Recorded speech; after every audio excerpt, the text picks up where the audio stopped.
अध्याय 68। तियानलिन पारंपरिक चीनी चिकित्सा अस्पताल में 3 प्रकार के वार्ड हैं।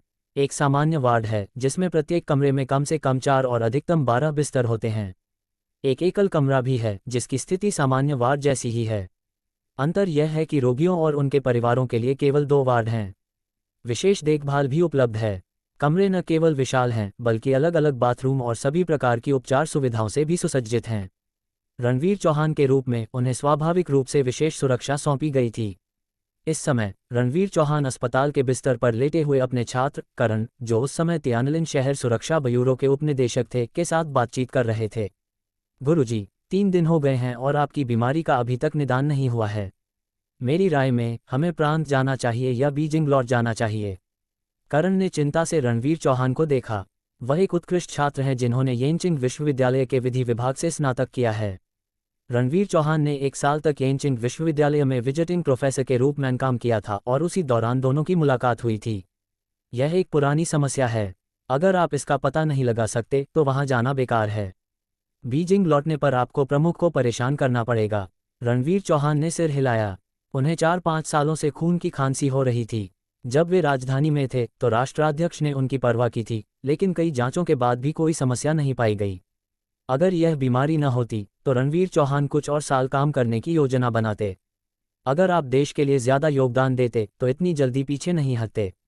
निदेशक हु से कहिए, मैं बस कुछ दिनों के लिए अस्पताल में स्वास्थ्य लाभ के लिए आता हूं, इसलिए आपको इतनी चिंता करने की जरूरत नहीं है। और निदेशक ली के लिए भी यही बात लागू होती है। उन्हें जो करना है करने दीजिए, यहाँ भागते मत रहिए। रणवीर चौहान ये बात कर ही रहे थे कि अचानक दरवाजे पर दस्तक हुई। करण ने रणवीर चौहान की ओर देखा, उसे सिर हिलाते हुए देखा और कहा, अंदर आ जाओ। जगदीश सेठी, जो दरवाजे के बाहर खड़ा था, राजवीर ठाकुर को अंदर ले आया। करण ने जगदीश सेठी को एक अजनबी आदमी के साथ वार्ड में दाखिल होते देखा और उसने अनजाने में उसे देखा। राजवीर ठाकुर को देखकर रणवीर चौहान एक पल के लिए स्तब्ध रह गया। राजवीर ठाकुर ने भी उसकी ओर देखा और कुछ ऐसा कहा जिससे जगदीश सेठी लगभग डर गया। अरे बदबूदार बूढ़े, तुम अभी भी जिंदा हो। घमंड। करण की आंखें घंटियों जितनी बड़ी हो गईं। उसे समझ नहीं आया कि जगदीश सेठी द्वारा लाया गया आदमी मिस्टर फी के साथ इतना घमंडी कैसे हो गया। लेकिन इससे उसका गुस्सा कम नहीं हुआ। चीन में अभी भी ऐसे लोग हैं जो मिस्टर फी के साथ इतना अपमानजनक व्यवहार करने की हिम्मत करते हैं। ये वास्तव में कोई मतलब नहीं रखता। बगल में खड़ा जगदीश सेठी पूरी तरह से डर गया। ये ठीक होगा यदि राजवीर ठाकुर रणवीर चौहान को नहीं जानता, लेकिन वह स्पष्ट रूप से उसे जानता है। ये जानते हुए कि दूसरा पक्ष बीजिंग में एक बड़ा बॉस है और एक बार एक महत्वपूर्ण पद पर रहा है, आपकी इस तरह बोलने की हिम्मत कैसे हुई? क्या आप मर रहे हैं? अगर उन्हें ये पता होता तो वे राजवीर ठाकुर को यहाँ नहीं लाते।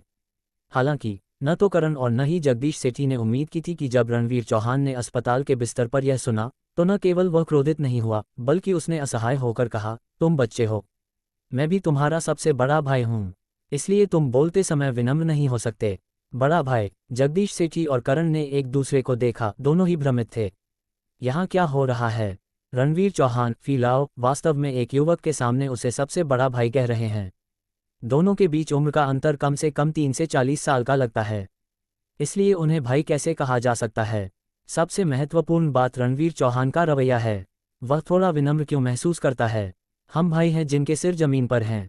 आपके साथ विनम्र होने का मतलब आपको बाहरी व्यक्ति समझना नहीं है। राजवीर ठाकुर आगे बढ़े और सीधे रणवीर चौहान के अस्पताल के बिस्तर पर बैठ गए।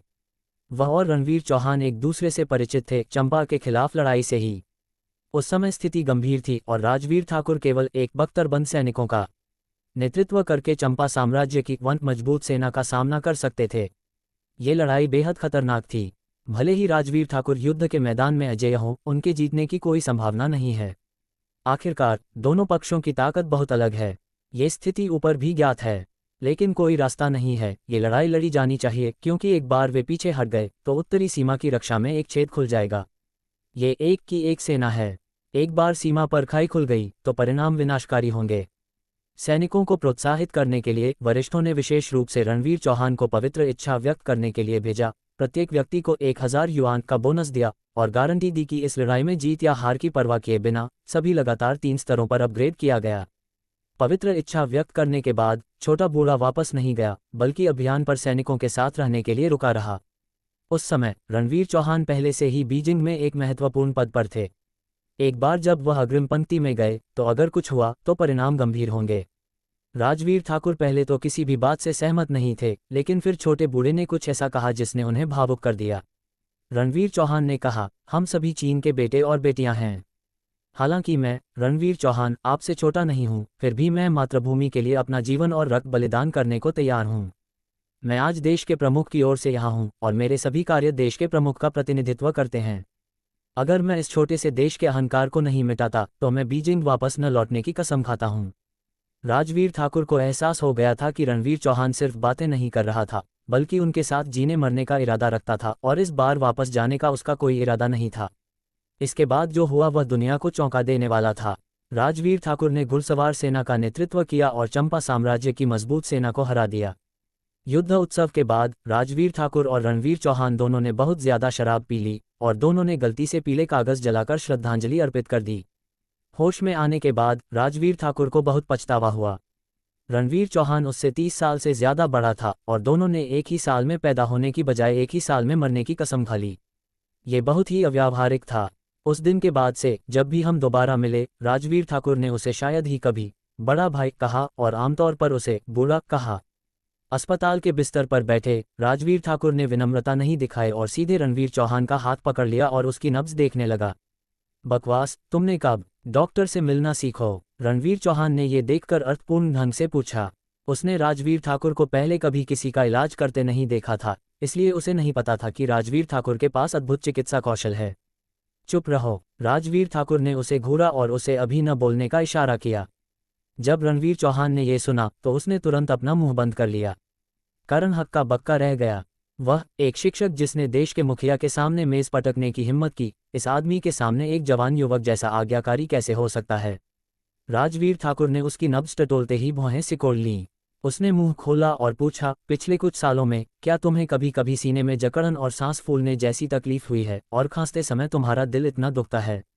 रणवीर चौहान ने थोड़ा आश्चर्य से सिर हिलाया। करण ने जगदीश सेठी की ओर देखा। रणवीर चौहान को ऐसी बीमारी थी, लेकिन करण ने सोचा कि जगदीश सेठी ने राजवीर ठाकुर को ये बातें बताई हैं। जगदीश सेठी को बिल्कुल भी यकीन नहीं था कि राजवीर ठाकुर उस बीमारी का पता लगा सकते हैं जिसका पता अस्पताल के अत्याधुनिक उपकरण भी सिर्फ उनकी नाड़ी देखकर नहीं लगा सकते।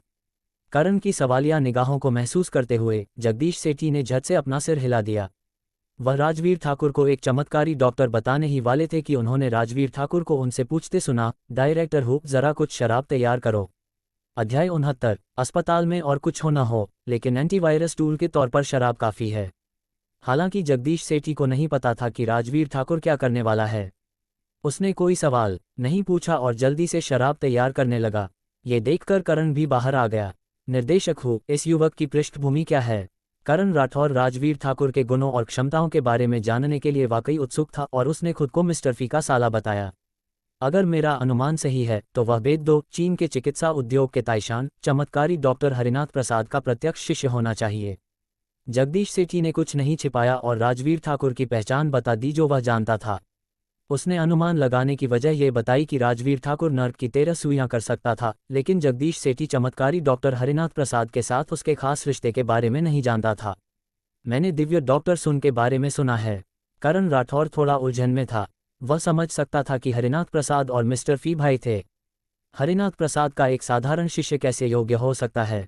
हालांकि ये जानकर कि राजवीर ठाकुर हरिनाथ प्रसाद का शिष्य था, करण राठौर को काफी राहत मिली। आखिरकार उस चमत्कारी डॉक्टर के पास बेजोड़ चिकित्सा कौशल है और उसके प्रत्यक्ष शिष्यों के पास भी उत्कृष्ट चिकित्सा कौशल होना चाहिए। दोनों ने जल्दी से शराब वापस ले ली। बदबूदार बुजुर्ग, मैं बाद में इसका इलाज करूंगा। थोड़ा दर्द हो रहा है, कृपया सहन करें। राजवीर ठाकुर ने शराब ली और कहा, क्या आपको मेरी बीमारी का कारण पता चला? रणवीर चौहान थोड़ा हैरान हुआ। उसे कई सालों से खून की खांसी आ रही थी और वह कई अस्पतालों में जा चुका था। बीजिंग के प्रथम सैन्य क्षेत्र अस्पताल में भी उसके लिए 3 बार विशेषज्ञ परामर्श हुए, लेकिन नतीजों से यह पता नहीं चल सका कि उसके शरीर में क्या समस्या है। राजवीर ठाकुर उसकी नाड़ी देखकर ही जान गया कि क्या हो रहा है और ऐसा लग रहा था कि उसकी बीमारी ठीक हो सकती है। दरअसल तुम बीमार नहीं हो। राजवीर ठाकुर ने सिर हिलाया। सटीक रूप से कहें तो आपको जहर दिया गया था, जादू किया गया। रणवीर चौहान एक पल के लिए स्तब्ध रह गया। ऐसा उसके मन में कभी नहीं आया था। राजवीर ठाकुर ने आगे कहा, यह कोई शक्तिशाली जहर नहीं है। इसका स्पष्टीकरण थोड़ा जटिल है। आप इसे एक पुरानी बीमारी मान सकते हैं जिसका इलाज चिकित्सा पद्धति से नहीं किया जा सकता। सामान्य परिस्थितियों में इस तरह के जहर से संक्रमित लोगों में रुक रुक कर लक्षण दिखाई देते हैं। उन्हें सीने में जकड़न, सांस लेने में तकलीफ और खून की खांसी होती है। उनमें से ज़्यादातर लगभग 5 साल तक जीवित रहते हैं और अचानक रोधगलन से मर जाते हैं। शुआई लिन, उस बूढ़े की जान तुम्हारे हाथों में है। रणवीर चौहान ने राजवीर ठाकुर का हाथ पकड़ लिया। वह ऐसा व्यक्ति नहीं है जो जीवन के लिए लालची और मृत्यु से डरता हो, लेकिन वह नहीं चाहता कि उसकी मृत्यु अस्पष्ट हो। कहना आसान है, राजवीर ठाकुर हल्के से मुस्कुराया, बस दर्द सह लो। ये कहते हुए उसने अपना हाथ उठाया और रणवीर चौहान की पीठ पर थप्पड़ मारा। धमाका, एक दबी हुई आवाज़ के साथ। बिना किसी तैयारी के रणवीर चौहान का चेहरा बेतहाशा बदल गया। फिर मुंह में खून भर आया। गुरु फेई लाओ। करण राठौर और जगदीश सेठी इतने डर गए कि वे दौड़ पड़े। शुआई लिन, तुम बहुत बहादुर हो, तुमने मिस्टर फी की हत्या करने की हिम्मत की। करण राठौर ने अभी अभी रणवीर चौहान को राजवीर ठाकुर कहते सुना था और सोचा कि लिन शुआई राजवीर ठाकुर का नाम है। उसने राजवीर ठाकुर को घूरा और हथकड़ी और बंदूक निकाल ली। तियानलिन सिटी सिक्योरिटी ब्यूरो के उपनिदेशक के रूप में ये दो चीज़ें उसकी रोजी रोटी हैं।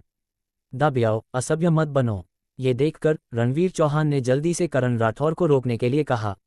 हालांकि जैसे ही उसने बोलना समाप्त किया, खून का एक और कौर थूक दिया और फिर उसे खून की खांसी होने लगी। पहले तो रणवीर चौहान ने खून की उल्टी की, लेकिन जल्द ही उसकी खांसी का खून गहरा होता गया और अंततः गहरे काले रंग में बदल गया। और इस स्याही जैसे काले खून में लेडीबग के आकार के कुछ कीड़े मिले हुए थे। ये कीड़े सफ़ेद होते हैं और काले खून में अलग से दिखाई देते हैं। खून में कीड़ों को देखकर करण राठौर थोड़ा शांत हुआ। राजवीर ठाकुर ने सफ़ेद कीड़ों पर शराब डाली और पूछा, तुम में से किसमें आग है? मेरे पास है। जगदीश सेठी ने जल्दी से राजवीर ठाकुर को एक लाइटर दिया। जब शराब आग के संपर्क में आती है तो वह तुरंत हिंसक रूप से जलती है। खून में मौजूद सफ़ेद कीड़ा हिंसक रूप से छटपटाने लगा और साथ ही एक बच्चे जैसी चीख निकालने लगा। आपातकालीन विभाग के निदेशक जगदीश सेठी भी यह चीख सुनकर थोड़ा चिढ़ गए। आग पूरे 10 मिनट तक जलती रही, फिर चीखें धीरे धीरे कम हुईं और सफ़ेद कीड़ा जलकर राख हो गया। तुम बहुत बुरे लड़के हो और तुमने अचानक हमला कर दिया। बहुत दर्द हो रहा है। रणवीर चौहान ने अपनी छाती रगड़ी। अभी अभी उसे बहुत दर्द हुआ था। हालांकि खून खांसने के बाद रणवीर चौहान को लगा कि उसका पूरा शरीर तरोताज़ा हो गया है और उसकी सांसें बहुत आसान हो गई हैं। बदबूदार बुजुर्ग, बस मज़े करो। अगर मैं न होता तो कुछ ही दिनों में तुम्हारा परिवार खाना खा लेता। राजवीर ठाकुर ने अपने होंठ सिकोड़ लिए। मुझे किस बात का डर है? खैर, हम साथ में ज़मीन पर झुकते हैं। हुआंगक्वान रोड पर तुम्हारे साथ होने से मुझे अकेलापन नहीं लगेगा। रणवीर चौहान जोर से हंसा और ऐसा लगा जैसे उसे इसकी बिल्कुल भी परवाह नहीं है, लेकिन असल में वह मन ही मन थोड़ा डरा हुआ था। राजवीर ठाकुर के अनुसार इस जहर से संक्रमित लोग आमतौर पर सिर्फ 5 साल ही जी पाते हैं। इसे परिप्रेक्ष्य में रखने के लिए उसे 4-5 साल से खून की खांसी हो रही है। अगर वह राजवीर ठाकुर से न मिला होता तो उसे सचमुच बहुत शर्मिंदगी होती। गुरुजी, आपको जहर देने की हिम्मत किसने की? करण राठौर ने होश में आते ही अविश्वास से पूछा। रणवीर चौहान देश के एक महत्वपूर्ण मंत्री हैं और एक महत्वपूर्ण पद पर हैं। दुनिया में इतनी बड़ी बदनामी का जोखिम कौन उठा सकता है? पूछने की ज़रूरत नहीं है, स्वाभाविक रूप से कुछ लोग नहीं चाहते कि वह उस पद पर बने रहें। राजवीर ठाकुर ने शांति से कहा। हालांकि उन्होंने कभी पार्टी के विवादों में हिस्सा नहीं लिया, लेकिन इसका मतलब यह नहीं कि उन्हें इन बातों की समझ नहीं है। रणवीर चौहान के करीब जाकर जहर देने में कामयाब होने वाले व्यक्ति की हैसियत कोई साधारण बात नहीं है। और अगर दूसरा पक्ष ऐसा करने की हिम्मत करता है तो वह पहले से पूरी तरह तैयार रहा होगा। अगर रणवीर चौहान ने उस पर जादू होते ही ध्यान दे लिया होता तो शायद उसे कुछ सुराग मिल जाते। अब जबकि इतना समय बीत चुका है, हो सकता है सारे सबूत बहुत पहले ही गायब हो गए हों और जांच से तो शायद ही कोई सबूत मिल पाएगा। रणवीर चौहान ने सिर हिलाया। दरअसल उसे पहले से ही पता था कि वह कौन है, लेकिन कोई सबूत नहीं है। इसके अलावा अब वह आधिकारिक तौर पर सेवानिवृत्त हो चुका है, जिसे सेवानिवृत्त होकर अपने गृहनगर लौटने के समान माना जा सकता है। वह लंबे समय से अपने नियंत्रण से बाहर है। बस भ्रमित होना दुर्लभ है। रणवीर चौहान बेबसी से मुस्कुराया और राजवीर ठाकुर की ओर देखा। तुम्हारा बच्चा पिछले कुछ सालों में बहुत लापरवाह रहा है। आज हमारी मुलाकात दुर्लभ है। तुम्हें मेरे साथ कुछ ड्रिंक्स लेनी होंगी। बदबूदार बूढ़े, तुम्हारी हिम्मत कैसे हुई अपने शरीर से पीने की? चलो पहले इसे आधे साल के लिए प्रतिबंधित कर देते हैं। मुझे शाम को कुछ काम है, इसलिए मैं तुम्हारे साथ नहीं जाऊंगा। राजवीर ठाकुर सचमुच रणवीर चौहान के साथ ड्रिंक करना चाहता था, लेकिन जहरीले कीड़ों ने उस छोटे बूढ़े के शरीर को बुरी तरह क्षतिग्रस्त कर दिया था, इसलिए वह फिलहाल पीने के बारे में सोच भी नहीं सकता था और उसे अपना ध्यान रखना था। राजवीर ठाकुर के जाने के बाद करण राठौर खुद को रोक नहीं पाया और पूछा, गुरुजी, ये व्यक्ति कहाँ से आया है और आपके साथ इतना रूखा व्यवहार क्यों कर रहा है? वह रणवीर चौहान ने कुछ देर सोचा। मूल रूप से राजवीर ठाकुर की पहचान अपनी इच्छा से उजागर नहीं की जा सकती थी। हालांकि करण राठौर को रणवीर चौहान बाहरी नहीं मानते थे और राजवीर ठाकुर पहले ही अग्रिम पंक्ति से सेवानिवृत्त हो चुके थे।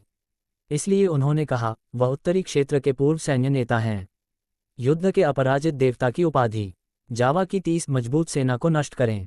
3000 लोहे के कवच के साथ उन्होंने चंपा साम्राज्य की 30 मजबूत सेना को हराया और दुनिया को चौंका दिया। देश का स्तंभ राजवीर ठाकुर। अध्याय 70। राजवीर ठाकुर की पहचान सुनकर करण राठौर को अचानक लगा कि उसके पैर थोड़े कमजोर हो गए हैं और वह खड़ा नहीं हो पा रहा है। किसने सोचा होगा कि जो आदमी अभी उससे छोटा दिख रहा था वह असल में वही आदमी था।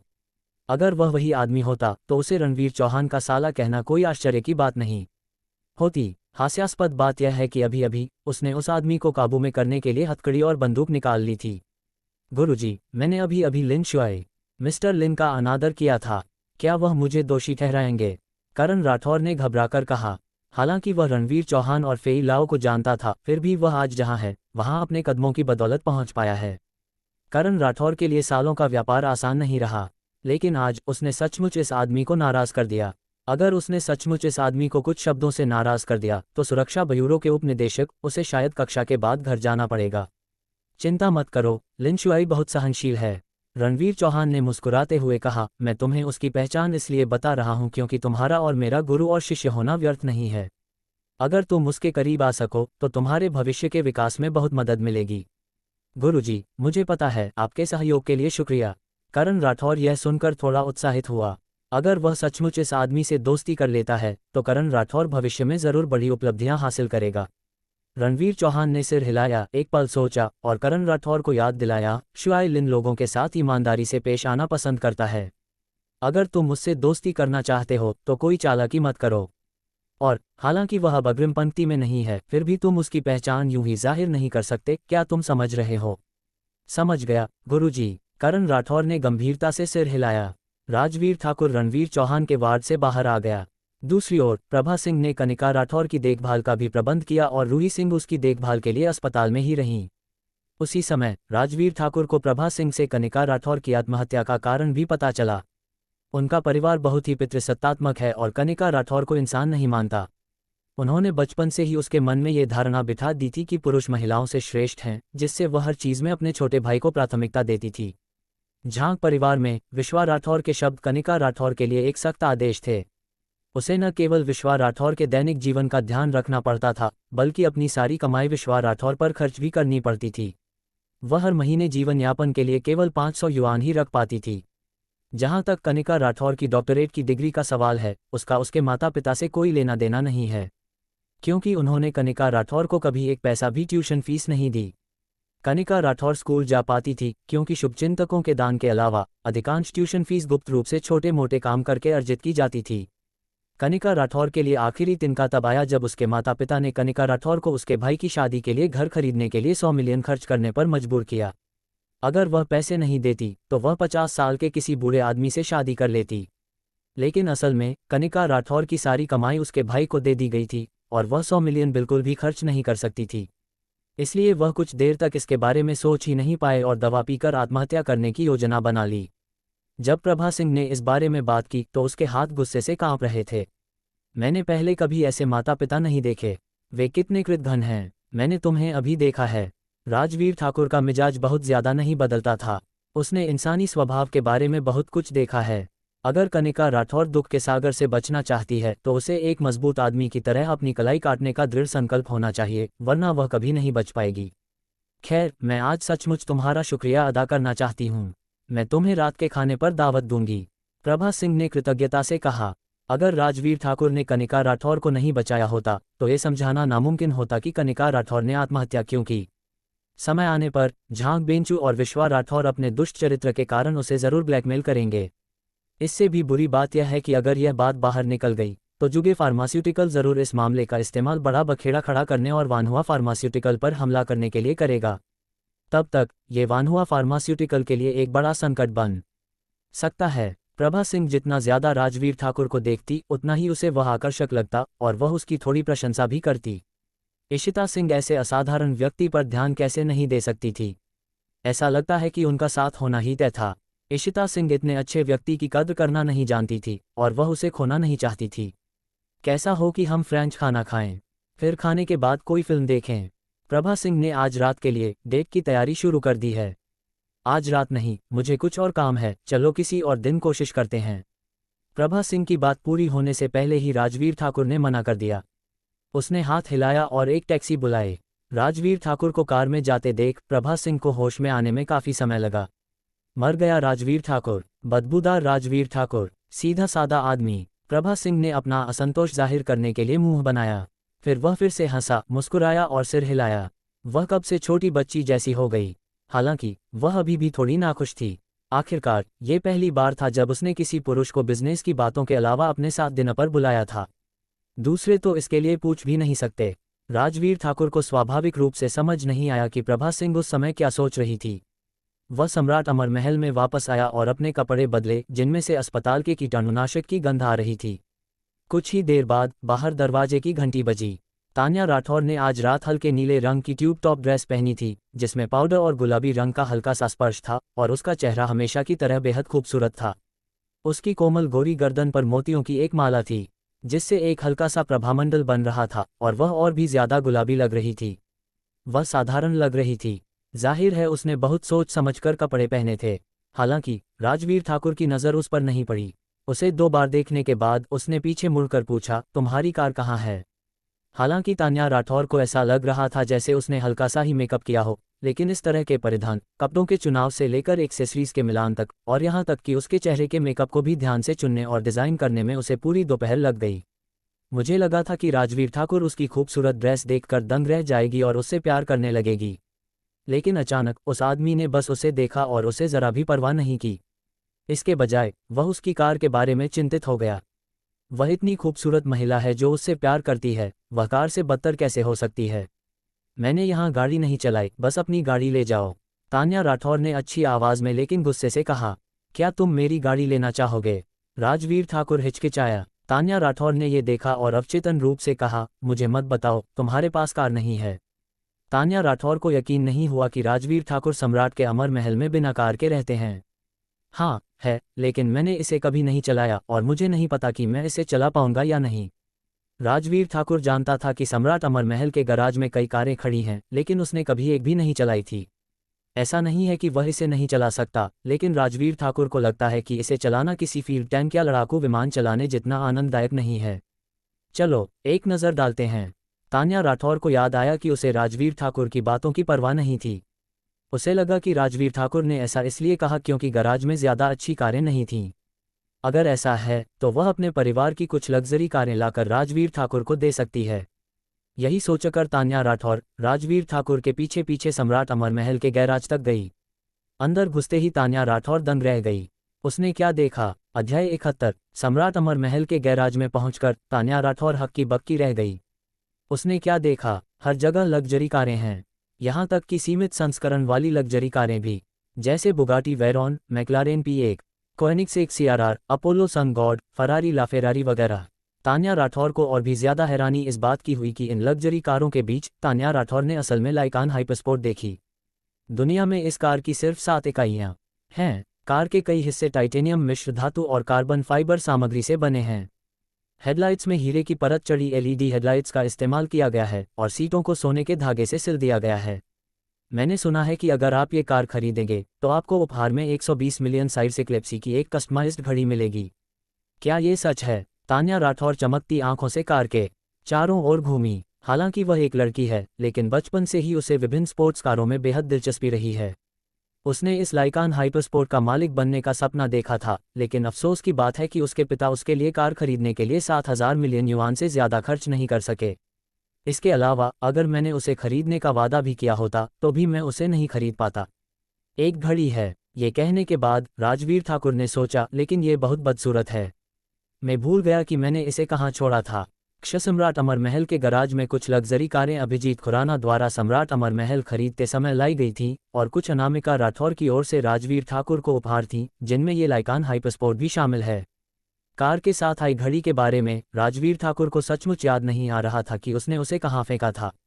बिल्कुल, जब राजवीर ठाकुर ने ये कहा तो तान्या राठौर को लगा कि वह बदसूरत नहीं दिख रहा है। वह स्पष्ट रूप से वर्सेल्स में था। सम्राट अमर महल का गराज बहुत बड़ा है, तान्या राठौर और उसके परिवार के गराज के आकार का कम से कम 3 गुना, और अंदर की लग्जरी कारें हुआंग परिवार की कारों की तुलना में नहीं हैं। इसने तान्या राठौर को, जिसने शुरू में राजवीर ठाकुर को उपहार के रूप में कुछ लग्जरी कारों को चलाने की योजना बनाई थी, महसूस किया कि कुछ शर्मनाक। सौभाग्य से उसने केवल अपने दिमाग में इस मामले के बारे में सोचा और वास्तव में इसे जोर से नहीं कहा, अन्यथा ये बहुत शर्मनाक होता।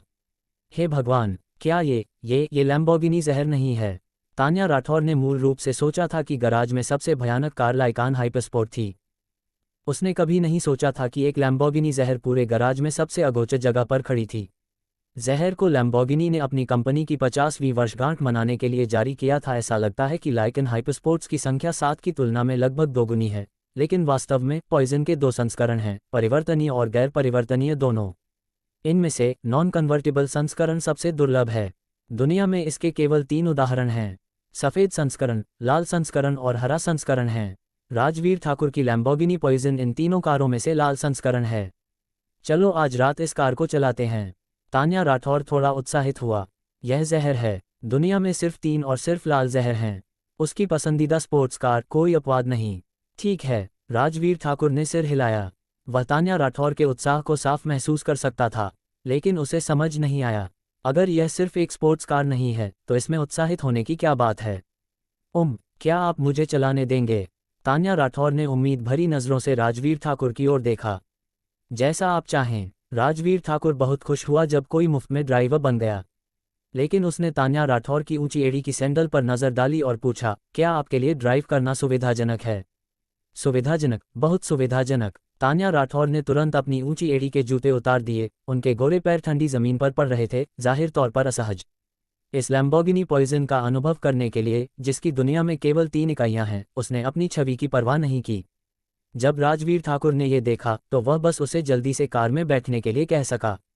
कार की गर्जना के साथ तान्या राठौर को लगा कि उसके पूरे शरीर के रोंगटे खड़े होने वाले हैं। इस तरह का उत्साह केवल स्पोर्ट्स कार पसंद करने वाले उत्साही ही समझ सकते हैं। चांद की शुरुआत। पार्कवे बिल्डिंग में नीचे कई लग्जरी कारें खड़ी हैं। मर्सिडीज बेंज और BMW जैसी कारें कई लग्जरी कारों के बीच आकर्षक नहीं हैं। आज रात पार्कवे बिल्डिंग में कई अमीर लोग इकट्ठा हुए, आज रात की नीलामी का बेसब्री से इंतजार कर रहे थे। इस समय एक लग्जरी कार तेजी से गुजरी। उसकी टेललाइट्स एक खूबसूरत चाप में झूलती हुई और पार्किंग में स्थिर होकर रुक गई, जिसने कई लोगों का ध्यान आकर्षित किया। क्या ये पगानी की जोड़ा है? कारों को जानने वाला कोई भी इसे एक नज़र में पहचान लेगा। कीमत लगभग 50 करोड़ है। एक सच्ची लग्जरी कार। यह एक सुपर कार भी है। कार रुकने के बाद दरवाज़ा खुला और एक युवक कार से बाहर निकला। वह युवक लगभग 20 साल का लग रहा था, पूरे शरीर पर मशहूर ब्रांड के कपड़े पहने हुए और बदमिजाज लग रहा था। क्या यह मिस्टर झांग नहीं है? नगर सुरक्षा ब्यूरो के निदेशक झांग दा परिवार के बेटे। किसी ने युवक की पहचान ली। क्या वह मिस्टर आरव खन्ना है? आह, वह सुंदर और अमीर हैं। क्या यह मेरे लिए सही आदमी नहीं है? तुम्हारा मिस्टर राइट क्या है? वह मेरा है। कई महिलाओं ने चमकती आंखों से आरव खन्ना को देखा और उनमें से कुछ इतने साहसी थे कि सीधे आरव खन्ना के सामने चले गए और उन्हें नमस्ते कहा। नमस्ते मिस्टर झांग, मेरा नाम श्रेया घोष है। आपसे मिलकर खुशी हुई। श्रेया घोष की लंबी टांगें और पतली कमर है और उसने एक सेक्सी पोशाक पहनी हुई है। वह आरव खन्ना के पास आई, जानबूझकर थोड़ा झुकी हुई, और उसकी गर्दन, जो पहले से ही बहुत नीची थी, आरव खन्ना के सामने उसकी 2 गोल बर्फ जैसी सफ़ेद आकृतियां एक नज़र में ही प्रकट हो गईं। आरव खन्ना को अपने फिगर पर पूरा भरोसा है। उसे विश्वास है कि कोई भी पुरुष उसे अस्वीकार नहीं करेगा। आखिरकार उसने कम से कम 100 पुरुषों को सफलतापूर्वक मारा है, और इन पुरुषों ने उसे जो धन दौलत दी है वह भी काफ़ी है। आरव खन्ना जैसे युवक के लिए अगर वह एक बार उसके साथ सो गया तो श्रेया घोष को यकीन हो जाएगा कि वह उसके बिना नहीं रह पाएगा।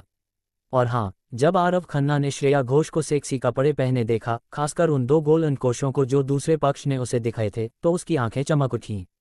आरव खन्ना उनके साथ खेलना चाहता था और देखना चाहता था कि कैसा लगता है। ये कुतिया, बदचलन लोमड़ी, एक घटिया कमीनी जो सिर्फ मर्दों को लुभाती है। पार्कवे बिल्डिंग में आज हुई नीलामी में न सिर्फ कई अमीर लोग बल्कि कई मशहूर हस्तियां भी शामिल हुईं। स्वाभाविक रूप से उनमें से कुछ श्रेया घोष को जानते थे और जानते थे कि वह कौन है। लेकिन श्रेया घोष को इसकी जरा भी परवाह नहीं, हर कोई लोमड़ी है, कोई भी दूसरे से ज्यादा चुलबुला नहीं है। जैसे ही श्रेया घोष आरव खन्ना को और लुभाने की योजना बना रही थी, गरजने की आवाजें सुनाई दी और कुछ ही देर बाद एक और लग्जरी कार सबकी नजरों में आ गई। दूर से पास तक स्पोर्ट्स कार एक चमकदार लाल बत्ती में बदल गई जो बेहद चकाचौंध करने वाली लग रही थी। हे भगवान, यह असल में एक लैम्बोर्गिनी पॉइजन है।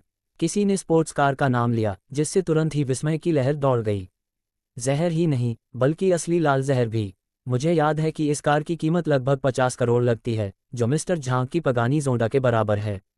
बिल्कुल भाई, अगर समझ में ना आए तो मत बोलो, कहीं शर्मिंदा ना हो जाओ। 25 करोड़ तो बस आधिकारिक बिक्री मूल्य है। अब ये लाल जहर कम से कम 5 करोड़ या 9 करोड़ में भी बिक सकता है। यह इस बात पर निर्भर करता है कि लोग इसे बेचने को तैयार हैं या नहीं। आखिर दुनिया में एक ही लाल नॉन कन्वर्टिबल कार है, लैम्बोर्गिनी जहर। ये सुनकर कई लोगों की आंखें चौड़ी हो गईं कि इस कार की कीमत असल में 60 करोड़ है। खासकर महिलाएं सभी बेहद उत्साहित थीं। एक कार की कीमत 60 करोड़ होती है तो इस कार का मालिक जरूर अमीर होगा। अगर आपको इतना अमीर व्यक्ति मिल जाए तो भले ही आपकी शादी न हो, जब तक आपको गर्भधारण का कोई रास्ता मिल जाए, आप मां और बच्चे की कीमत के आधार पर सफलतापूर्वक किनारे पर पहुंच सकते हैं। जैसे ही कार पार्किंग स्थल में खड़ी हुई, वहां मौजूद लगभग सभी महिलाएं चलने के लिए तैयार थीं, यहां तक कि श्रेया घोष भी उसे गौर से देख रही थी। अध्याय 72। ये पगानी जोंडा एक नई कार है जिसका जिक्र आरव खन्ना ने हाल ही में किया था। मैं आज शाम खास तौर पर यहां गाड़ी चलाकर आया था, दिखावा करने के इरादे से। और सभी की शुरुआती प्रतिक्रिया ने श्रेया घोष के अहंकार को भी काफी संतुष्ट किया। खासकर श्रेया घोष जैसी महिलाओं ने खुद को उनकी बाहों में झोंकने की पहल की, जिससे उन्हें बहुत गर्व हुआ। लेकिन संतुष्टि की यह भावना ज्यादा देर तक टिकने से पहले ही नष्ट हो गई। लैम्बोर्गिनी पॉइजन की शक्ल ने उनके युवा स्वामी झांग को पूरी तरह से ढक लिया। यहां तक कि श्रेया घोष की नज़रें भी आरव खन्ना पर आ गईं और उन्होंने उसे नज़रअंदाज कर दिया। इससे आरव खन्ना बहुत नाराज हुआ और लैम्बोर्गिनी पॉइजन को देखते ही वह और भी ज्यादा अरुचिकर हो गया। दूसरी ओर श्रेया घोष को जरा भी शर्म नहीं है। उसके लिए एक पुरुष और एक महिला के बीच का रिश्ता एक लेन देन है। एक 500 मिलियन की लग्जरी कार है और दूसरी करोड़ों की। स्वाभाविक रूप से वह करोड़ों की कार ही चुनेगी। श्रेया घोष ही नहीं बल्कि वहां मौजूद सभी महिलाएं भी आगे बढ़ने को तैयार थीं। वे खड़ी लैम्बोर्गिनी पॉइजन को गौर से देख रही थीं और सोच रही थीं कि बाद में मालिक को कैसे प्रभावित किया जाए। सबकी निगाहों के सामने जैसे ही कार का दरवाज़ा धीरे धीरे खुला, कार से जेलेटिन जैसे सफ़ेद और कोमल पैरों का एक जोड़ा निकला, जिसने वहां मौजूद सभी का ध्यान अपनी ओर खींचा। कई हस्तियां दंग रह गईं। ये पैर इतने खूबसूरत थे कि इन महिलाओं को इन्हें देखकर अनजाने में ही थोड़ी शर्मिंदगी महसूस हुई। भले ही उनमें से कुछ ने अपने पैरों का खास ख्याल रखा हो, फिर भी वे अपने सामने खड़े खूबसूरत पैरों की बराबरी नहीं कर सकते थे। श्रेया घोष ने जब ये पैर देखे तो उसका दिल धड़क उठा, क्योंकि ये साफ तौर पर महिलाओं के पैर थे। पैरों के पीछे पीछे उसने जल्दी से हल्के नीले रंग की स्कर्ट, फिर पतली कमर और गुलाबी चेहरा देखा। इस समय सभी ने साफ तौर पर देखा कि इस लैम्बोर्गिनी पॉइजन को चलाने वाला कोई पुरुष नहीं बल्कि एक खूबसूरत महिला थी। सभी महिलाएं निराश थीं। वे उच्च वर्ग में इसलिए घूम पाती हैं क्योंकि उनका युवा शरीर ही उनकी शान है। समान लिंग के लोगों के सामने जिस शरीर पर उन्हें गर्व है, उसका लगभग कोई असर नहीं होता जब तक कि दूसरे व्यक्ति का कोई विशेष झुकाव न हो और वह समान लिंग को पसंद न करता हो। सबकी निगाहों के सामने तान्या राठौर को कोई परवाह नहीं थी। उसने शालीनता से काम लिया और शांति से कार में बैठ गई और कार से बाहर निकलने से पहले अपने जूते पहने। राजवीर ठाकुर, जो यात्री सीट पर बैठी थी, भी इसी समय कार से बाहर निकली। सामने आरव ठाकुर, जो पहले उदास था, ने उस खूबसूरत महिला को कार से बाहर निकलते देखा और उसकी उदासी गायब हो गई। उसकी जगह उसके चेहरे पर मुस्कान आ गई। एक सज्जन की तरह वह मुस्कुराते हुए आगे बढ़ा और नमस्ते कहा। तान्या, तुम यहाँ हो? मास्टर झांग। मुस्कुराते हुए आरव खन्ना को देखकर तान्या राठौर ने भी नमस्ते कहा, लेकिन वह आरव खन्ना जितनी उत्साहित नहीं थी, बल्कि वह काफी उदासीन थी। तान्या, क्या ये तुम्हारी नई कार है? अंकल झांग तुम्हारे प्रति बहुत दयालु हैं, मेरे पिताजी की तरह नहीं, जिन्होंने मुझे सिर्फ एक जोड़ा खरीदा था। आरव खन्ना ने तान्या राठौर के पीछे खड़ी लाल जहर को कुछ ईर्ष्या से देखा। वह सचमुच ईर्ष्यालु था। यह एक लग्जरी कार थी जिसकी कीमत 500 मिलियन युआन से ज्यादा थी, उसकी जोड़ा जैसी 4 कारों के बराबर। ओह, ये कार मेरी नहीं है, मेरे बॉयफ्रेंड की है। उसने मुझे बस थोड़ी देर के लिए इसे चलाने दिया। तान्या राठौर ने हल्के से जवाब दिया और फिर राजवीर ठाकुर की ओर देखा। उसकी भौहें प्यार से भरी हुई थीं। क्या बॉयफ्रेंड? आरव खन्ना ने तान्या राठौर के बगल में राजवीर ठाकुर को देखा। फिर उसका चेहरा बेहद बदसूरत हो गया। वह 6 महीने से ज्यादा समय से तान्या राठौर का पीछा कर रहा था। तान्या राठौर पहले तो उसके प्रति उदासीन थी, लेकिन कुछ समय पहले तक दोनों के रिश्ते में कुछ सुधार होता नहीं दिख रहा था। आरव खन्ना ने शुरू में सोचा था कि तान्या राठौर को प्रभावित करने वाला वही था, और अगर वह थोड़ी देर और कोशिश करता तो उस खूबसूरत महिला को वापस पा सकता था। वह आज यहाँ खास तौर पर फैंगजी चलाकर आया था। दिखावे के अलावा वह तान्या राठौर के सामने अपनी ताकत भी दिखाना चाहता था। अचानक तान्या राठौर ने कह दिया कि उसका पहले से ही एक बॉयफ्रेंड है। तान्या, मजाक करना बंद करो। मुझे पता क्यों नहीं चला कि तुम्हारा बॉयफ्रेंड है। आरव खन्ना ने राजवीर ठाकुर की तरफ देखा। वह देखना चाहता था कि वह कैसा आदमी है जिसने आरव खन्ना से एक औरत चुराने की हिम्मत की। आरव खन्ना की बेरुखी भरी निगाहों को महसूस करते हुए तान्या राठौर के कुछ बोलने से पहले ही राजवीर ठाकुर ने अपना सिर हिलाया और कहा, मैं उसका बॉयफ्रेंड नहीं हूं। तान्या, ये राजवीर ठाकुर की प्रतिक्रिया आरव खन्ना की उम्मीदों से कहीं बढ़कर थी। तान्या राठौर ने राजवीर ठाकुर को कुछ हद तक नखरे वाली नज़र से देखा। उसे आरव खन्ना जैसे प्लेबॉय में जरा भी दिलचस्पी नहीं है। कुछ समय पहले वो उसके साथ ज्यादा नरमी क्यों बरत रही थी, इसकी वजह पूरी तरह से उसके पिता का दबाव था। आखिरकार इस बच्चे के पिता नगर सुरक्षा ब्यूरो के निदेशक थे। हाल ही में राजवीर ठाकुर से मिलने के बाद तान्या राठौर ने आरव खन्ना से फिर कभी संपर्क नहीं किया। अब जबकि राजवीर ठाकुर उसका प्रेमी है, वो आरव खन्ना के साथ एक स्पष्ट रेखा खींचना चाहती है और उसे बताना चाहती है कि उसकी शादी एक मशहूर महिला से हुई है। इसके अलावा तान्या राठौर भी राजवीर ठाकुर की प्रेमिका बनना चाहती है। मुझे उम्मीद नहीं थी कि राजवीर ठाकुर, जो एक सीधा सादा आदमी है, आरव खन्ना के सामने उनके रिश्ते से सीधे इनकार कर देगा। आखिरकार वो भी एक गरिमामयी युवती है, तो उसे अपनी इज्जत बचानी होगी, है ना? ओह, मैं अभी भी उसका पीछा कर रही हूँ और वह मान ही जाएगा, तान्या राठौर ने अजीब तरह से कहा। बोलते समय उसके गाल लाल हो गए और वह स्पष्टतः शर्मिंदा था। आरव खन्ना आधे साल से ज्यादा समय से तान्या राठौर का पीछा कर रहा है। उसने कभी इतनी शर्मीली अभिव्यक्ति नहीं देखी। उसे अभी भी समझ नहीं आ रहा था कि तान्या राठौर ईमानदार क्यों है। मुझे तुरंत बहुत दुख हुआ। जिस महिला को वह देवी मानता था, जिसे वह पा नहीं सका, वह वास्तव में किसी और का पीछा कर रही थी। सबसे कष्टप्रद बात यह है कि दूसरा पक्ष अभी भी सहमत नहीं है। भाई, अगर तान्या आपका पीछा करने की पहल कर सकता है, तो ऐसा लगता है कि आप बहुत अच्छे होंगे। मुझे आश्चर्य है कि आपको इससे ऊंचा पद कहाँ मिल सकता है। आरव खन्ना जानना चाहता था कि इस राजवीर ठाकुर में ऐसा क्या खास है कि वह तान्या राठौर के सक्रिय पीछा के योग्य था। मेरे पास कोई नौकरी नहीं है, राजवीर ठाकुर ने शांति से जवाब दिया। ये सुनकर आरव खन्ना को आश्चर्य नहीं हुआ, क्योंकि उसके पास भी कोई नौकरी नहीं है। परिवार की संपत्ति और उनके बुजुर्गों की देखभाल दूसरी पीढ़ी के लिए बिना किसी काम के बेफिक्र जीवन जीने के लिए पर्याप्त है। राजवीर ठाकुर की बात सुनकर आरव खन्ना को अवचेतन रूप से लगा कि राजवीर ठाकुर भी अपने परिवार पर निर्भर है। हालांकि करोड़ों की लग्जरी कार चलाने का मतलब है कि उसकी पारिवारिक पृष्ठभूमि किसी भी तरह से साधारण नहीं है। आरव खन्ना ने कुछ देर सोचा, फिर पूछा, मेरे पिता तियानलिन सिटी सुरक्षा ब्यूरो के निदेशक हैं और मेरी माँ वित्त ब्यूरो की कार्यालय निदेशक हैं। मुझे आश्चर्य है कि आपके माता पिता क्या करते हैं। ये कहा जा सकता है कि आरव ठाकुर के माता पिता जियानलिन सिटी में महत्वपूर्ण पदों पर हैं और आम लोग वास्तव में उनकी पारिवारिक पृष्ठभूमि की तुलना नहीं कर सकते। यहाँ तक कि कुछ समूहों के मालिकों को भी उनके माता पिता को कुछ सम्मान देना पड़ता है। हालांकि राजवीर ठाकुर ने आरव खन्ना की ओर देखा और अधीरता से कहा, क्या आप घरेलू पंजीकरण की जांच कर रहे हैं? अध्याय 73। राजवीर ठाकुर का आलंकारिक प्रश्न सुनकर आरव खन्ना का चेहरा तुरंत ठंडा पड़ गया। उसके दिल में गुस्सा बढ़ता ही जा रहा था। उसने राजवीर ठाकुर पर संयम रखने की पूरी कोशिश की, लेकिन उसे उम्मीद नहीं थी कि यह आदमी उसे कोई इज्जत नहीं देगा। नीलामी जल्द ही शुरू होगी, चलो पहले अंदर चलते हैं। आरव खन्ना का चेहरा और भी बदसूरत होता देख तान्या राठौर नहीं चाहती थी कि राजवीर ठाकुर उससे कोई झगड़ा करे, इसलिए उसने राजवीर ठाकुर को पार्कवे बिल्डिंग में खींच लिया। आरव खन्ना ने ठंडे चेहरे से उस तरफ देखा जिस तरफ दोनों जा रहे थे और उसकी बेचैनी बढ़ती जा रही थी। तभी श्रेया घोष वहां आए। उसने आरव खन्ना का हाथ थाम लिया, जानबूझकर अपनी छाती के उभार को उससे सटाया और धीरे से कहा, युवा गुरु झांक, चलो भी अंदर चलते हैं। हालांकि आरव खन्ना उससे अलग हो गया और घृणा से बोला, बाहर निकलो, तुम बदबूदार कुतिया, तुम। श्रेया घोष को उम्मीद नहीं थी कि आरव खन्ना उसे सबके सामने इस तरह अपमानित करेगा और वह तुरंत शर्मिंदा और नाराज हो गई। लेकिन उसने गुस्सा करने की हिम्मत नहीं की। आखिरकार वह सुरक्षा ब्यूरो के निदेशक का बेटा है। उसके जैसी सोशलाइट अपमान बर्दाश्त नहीं कर सकती। दूसरी ओर पार्कवे बिल्डिंग में प्रवेश करने वाले तान्या राठौर ने भी राजवीर ठाकुर का हाथ पकड़ने की पहल की। राजवीर ठाकुर ने छूटने की बहुत कोशिश नहीं की, लेकिन कुशलता से अपना हाथ बाहर खींच लिया। लेकिन इसने फिर भी तान्या राठौर के विरोध को आकर्षित किया। उसने अपने होठों को भींच लिया, फिर याद किया कि अभी क्या हुआ था और असंतुष्ट होकर बोली, वह आरव खन्ना एक प्लेबॉय है।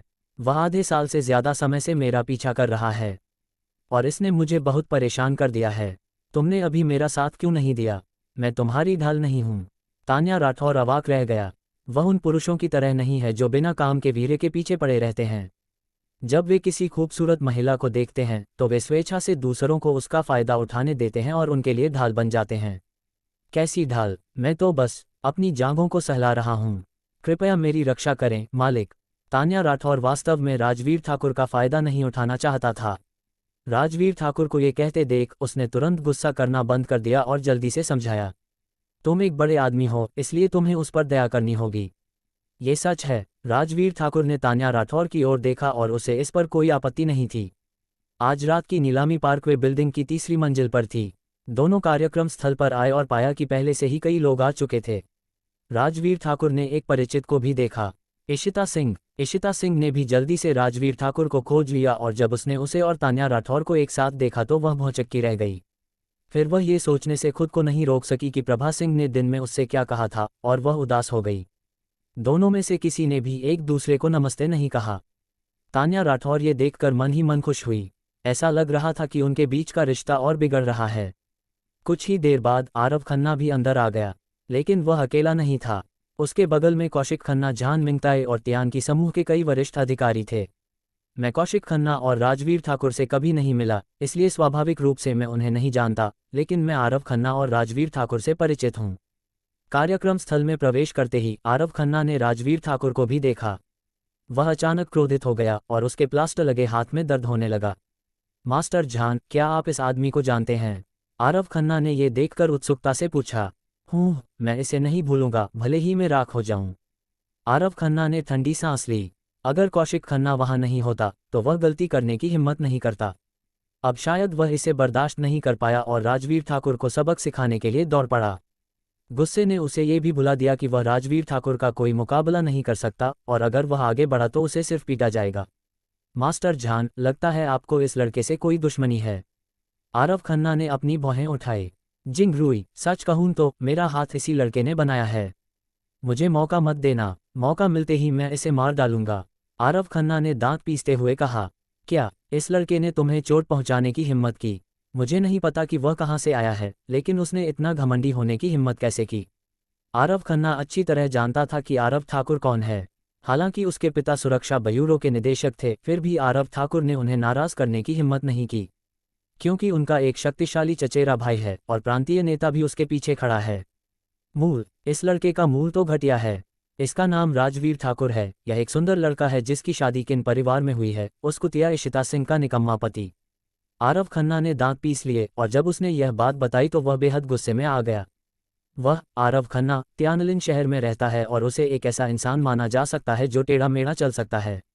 अगर प्रांत का कोई बड़ा अधिकारी उसे सबक सिखा दे तो वह अपनी बदकिस्मती स्वीकार कर लेगा और मान जाएगा।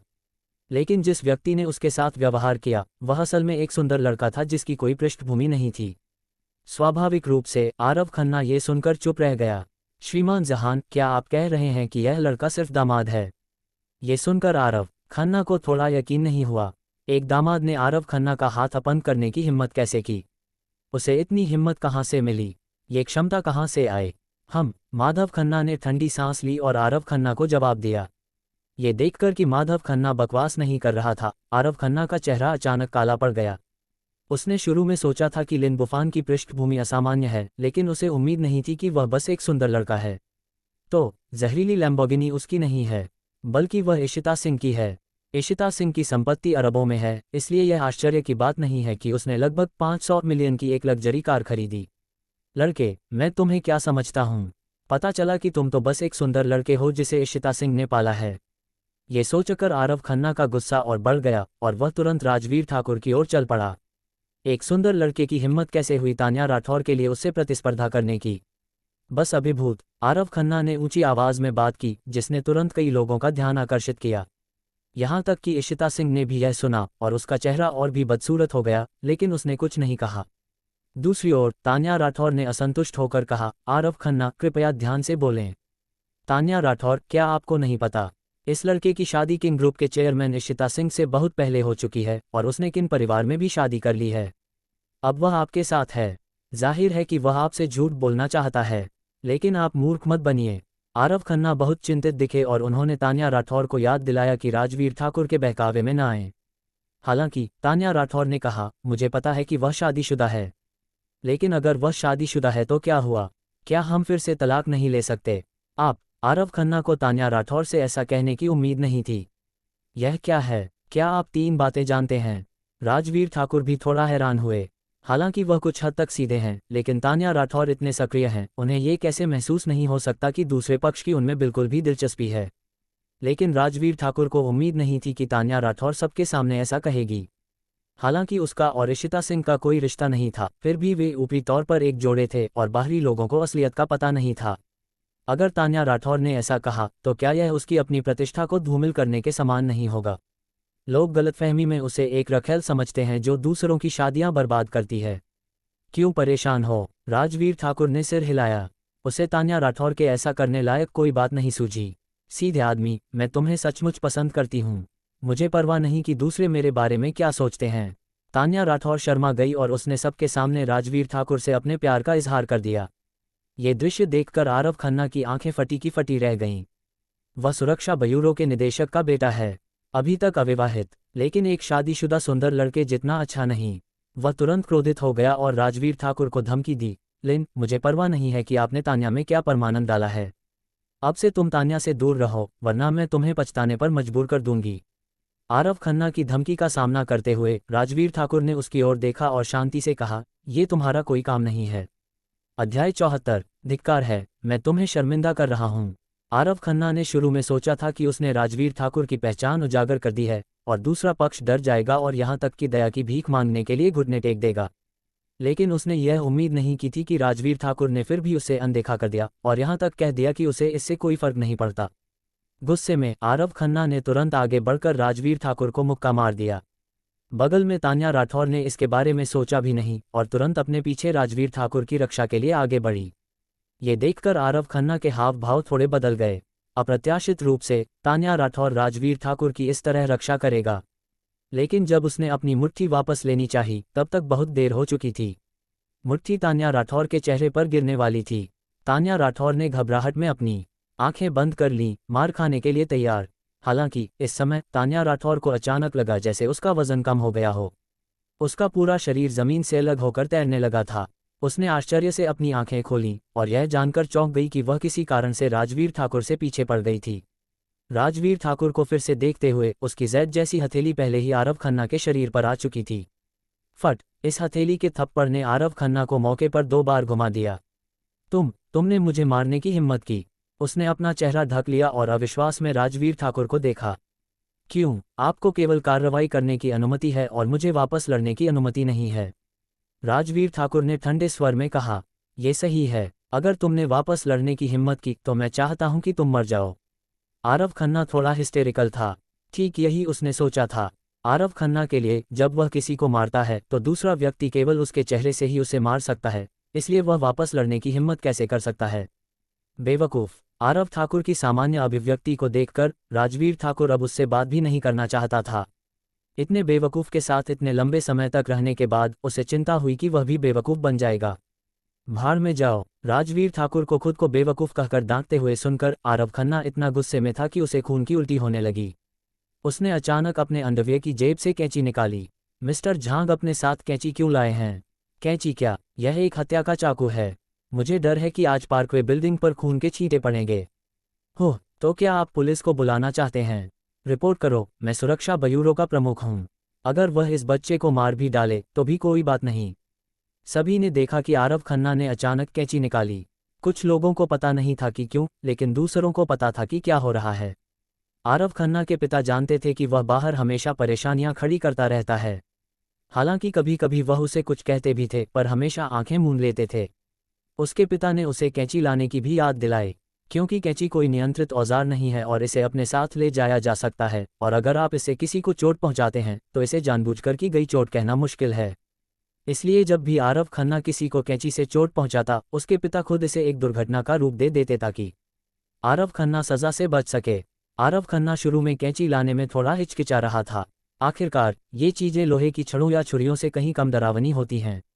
जितनी देर तक इनका इस्तेमाल किया जाता है, आरव खन्ना को ये उतनी ही ज़्यादा पसंद आती हैं, क्योंकि यह चीज़ उसकी सज़ा कम करने में वाकई मदद कर सकती है और कभी कभी उसके पिता बिना पैसे दिए भी इसे एक वैध बचाव के तौर पर इस्तेमाल कर लेते हैं। आजकल आरव खन्ना इस चीज़ का इस्तेमाल करने में और भी ज़्यादा सहज और बेशर्म हो गया है। आरव खन्ना, तुम पागल हो? क्या तुम्हें पता है कि आज कैसा मौका है और फिर भी तुम चाकू चलाने की हिम्मत कर रहे हो? तान्या राठौर ने आरव खन्ना को कैंची निकालते देखा और वह उस पल थोड़ी घबरा गई। हालांकि उसने आरव खन्ना को इस चीज़ का इस्तेमाल करते कभी नहीं देखा था, लेकिन उसने इसके बारे में सुना ज़रूर था। पिछले महीने ही आरव खन्ना ने एक आदमी का कान कैंची से काट दिया था, क्योंकि उस आदमी ने कुछ ऐसा कहा था जो उसे सुनना पसंद नहीं आया था। तान्या, ये चाकू नहीं है। आरव खन्ना ने तान्या राठौर की तरफ देखा और व्यंग्यात्मक लहजे में कहा, और तो और, उसने पहले मुझे मारा। मैं तो बस आत्मरक्षा के लिए इस औजार का इस्तेमाल कर रहा था। ये कहते हुए उसने राजवीर ठाकुर के पेट के निचले हिस्से में एक तेज चाकू से वार कर दिया। आम कैंची से अलग, आरव खन्ना ने कैंची की नोक को खास तौर पर नुकसान पहुंचाने के लिए बहुत तेज बनाया था। अगर यह चाकू सचमुच उसके शरीर पर वार करता तो खून जरूर निकलता। क्या ये सिर्फ आत्मरक्षा है? ये देखकर राजवीर ठाकुर ने आरव खन्ना की कलाई पकड़ ली। जो कैंची सीधे राजवीर ठाकुर के पेट के निचले हिस्से पर जा रही थी, वह आगे नहीं बढ़ पा रही थी। क्या तुम्हारे पिता ने तुम्हें यही सिखाया है? ऐसा कहते हुए राजवीर ठाकुर ने थोड़ा जोर लगाया और आरव खन्ना अचानक दर्द से चीख पड़ा। राजवीर ठाकुर ने उसके हाथ की कैंची छीन ली। लगता है तुम्हारे पापा भी अच्छे इंसान नहीं हैं। कैंची छीनने के बाद अगले ही पल वे आरव खन्ना की गर्दन पर अड़ गईं। तुम क्या करोगे? आमतौर पर आरव खन्ना इसी कैंची से दूसरों को सबक सिखाता था, लेकिन अब उसकी गर्दन पर चाकू से वार किया गया और वह अचानक घबरा गया। बस आत्मरक्षा में, तुमने यही कहा था। राजवीर ठाकुर मुस्कुराया और कैंची से एक और अंक हासिल किया। आरव खन्ना की गर्दन पर खून के निशान साफ दिखाई दे रहे थे। अगर तुमने मुझे चोट पहुंचाने की हिम्मत की, मेरे पिता तुम्हें कभी जाने नहीं देंगे। आरव खन्ना डर के मारे चिल्लाया। राजवीर, ये देखकर तान्या राठौर जल्दी से आगे बढ़ा और राजवीर ठाकुर की आस्तीन धीरे से खींच ली। अगर राजवीर ठाकुर ने आरव खन्ना को पीटा भी तो तान्या राठौर को कोई समस्या नहीं लगेगी, लेकिन अगर आरव खन्ना की जान सचमुच सार्वजनिक रूप से ले ली जाए तो ये परेशानी का सबब होगा। भले ही वह शेन शुआई का अच्छा दोस्त हो, लेकिन अगर वह सार्वजनिक रूप से ऐसा करता है तो शेन शुआई के लिए हस्तक्षेप करना मुश्किल होगा। इस समय कौशिक खन्ना, जो पहले कभी नहीं बोला था, ने अचानक इशिता सिंह की ओर देखा और कहा, श्री किन, आपके पति बहुत घमंडी हैं। मैं आपको सलाह देता हूं कि आप उनका ध्यान रखें। उसने इशिता सिंह को चंचलता से देखा। उसके चेहरे पर एक हल्की सी मुस्कान थी। उसका मुझसे कोई लेना देना नहीं है, इशिता सिंह ने ठंडे स्वर में जवाब दिया। ऐसा लग रहा था कि वह राजवीर ठाकुर और आरव खन्ना के बीच के झगड़े में नहीं पड़ना चाहता था। वह तुम्हारा पति है, फिर उसका तुमसे कोई लेना देना कैसे नहीं? अगर उसे तुम्हारे समर्थन पर भरोसा नहीं था तो वह मिस्टर झांग के साथ ऐसा करने की हिम्मत कैसे कर सकता है? कौशिक खन्ना ने कहा और राजवीर ठाकुर की ओर फिर से देखा। तुम सच में कानूनविहीन हो जब तुम मिस्टर किन के समर्थन से सुरक्षा ब्यूरो के निदेशक के बेटे पर हमला करती हो। कौशिक खन्ना, बकवास मत करो, इशिता सिंह ने भौहें चढ़ाईं। ये कौशिक खन्ना जाहिर तौर पर उसे मुसीबत में डालना चाहता था। कौशिक खन्ना ने उदासीन भाव से कंधे उचकाए। मैं बकवास कर रहा हूं या नहीं, मिस्टर झांग खुद फैसला कर सकते हैं। इशिता सिंह, अगर मुझे कुछ हो गया तो मैं गारंटी देता हूं कि तुम्हारा किन समूह और तुम्हारा किन परिवार इसके बारे में सोच भी नहीं पाएगा। काश आरव खन्ना समझ पाती कि कौशिक खन्ना ने जानबूझकर ऐसा कहा था या नहीं।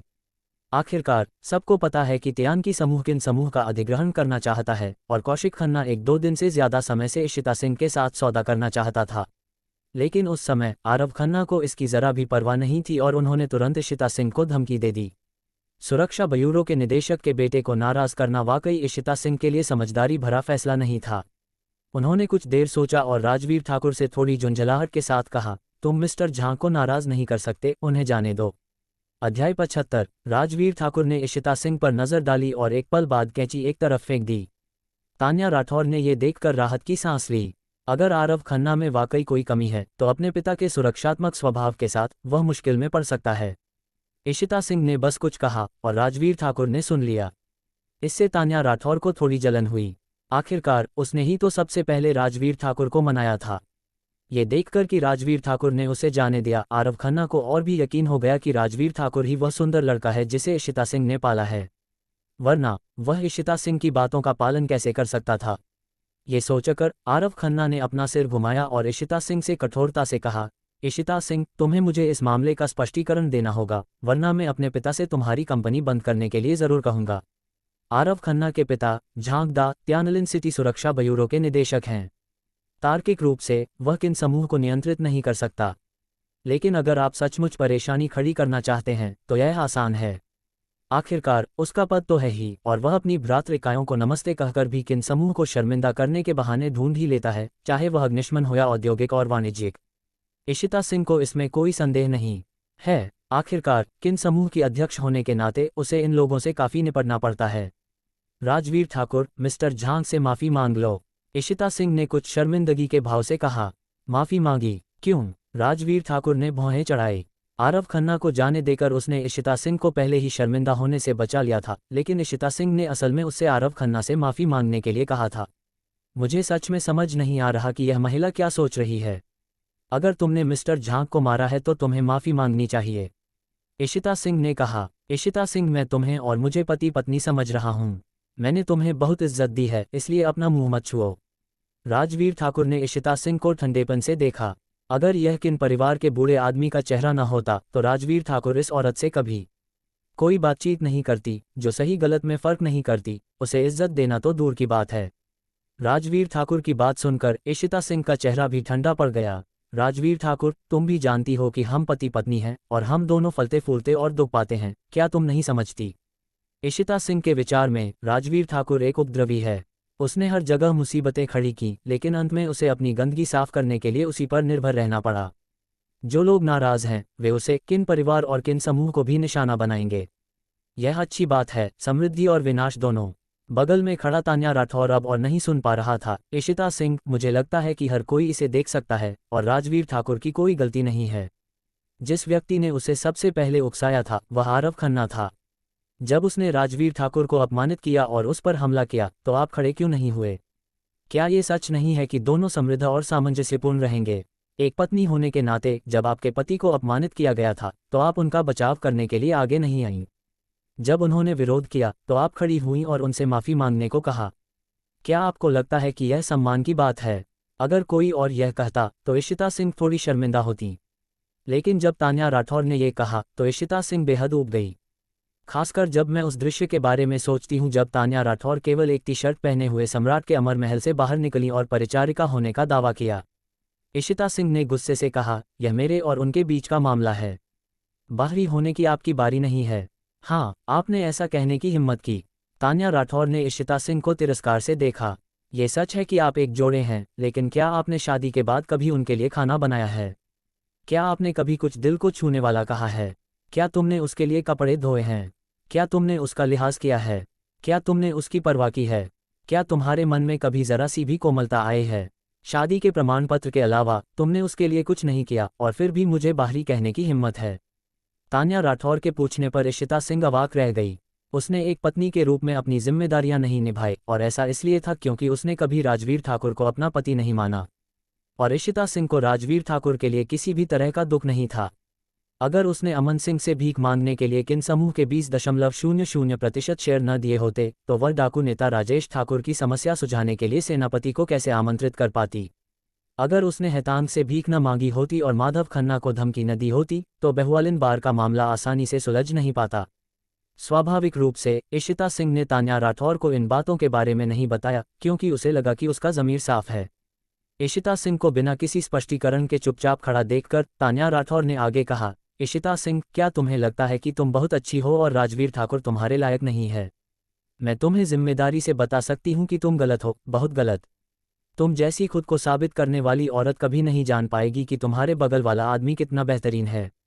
तान्या राठौर ने राजवीर ठाकुर को देखा, उसकी आंखें प्रशंसा से भरी थीं। वहां मौजूद सभी लोग उसकी ईमानदारी को महसूस कर सकते थे। तान्या, क्या इस आदमी ने तुम्हारा दिमाग खराब कर दिया है? वह तो सिर्फ किन परिवार का दामाद है, वह इतना अच्छा कैसे हो सकता है? आरव खन्ना समझ नहीं पा रहा था कि यह राजवीर ठाकुर कितना अच्छा है। मैं ही हूं जो जानती हूं कि वह कितना अच्छा है। तान्या राठौर को थोड़ा गर्व हुआ। वह राजवीर ठाकुर को यह नहीं बताएगी कि वह शेन शुआई का अच्छा दोस्त है और वह इतना शक्तिशाली है कि वह जावानीस युद्ध के देवता को भी एक हथेली से थप्पड़ मार सकता है। ऐसा असाधारण पुरुष किसी खजाने की तरह होता है। उसे इसे छिपाना तो पड़ता ही है, लेकिन दूसरों की नज़रों से बचने के लिए वह इसे हर जगह नहीं दिखा सकती। उसने इशिता सिंह की ओर देखा, गहरी सांस ली और आगे कहा, दरअसल आज जो हुआ उसके लिए मैं तुम्हें दोष नहीं देती। आखिरकार किन समूह की अध्यक्ष होने के नाते तुम्हें कोई भी काम करते समय समूह का ध्यान रखना ही पड़ता है। लेकिन चूंकि तुम्हें राजवीर ठाकुर से कोई लगाव नहीं है और तुम्हें डर है कि वह तुम्हें नुकसान पहुंचाएगा, तो तलाक क्यों नहीं ले लेती।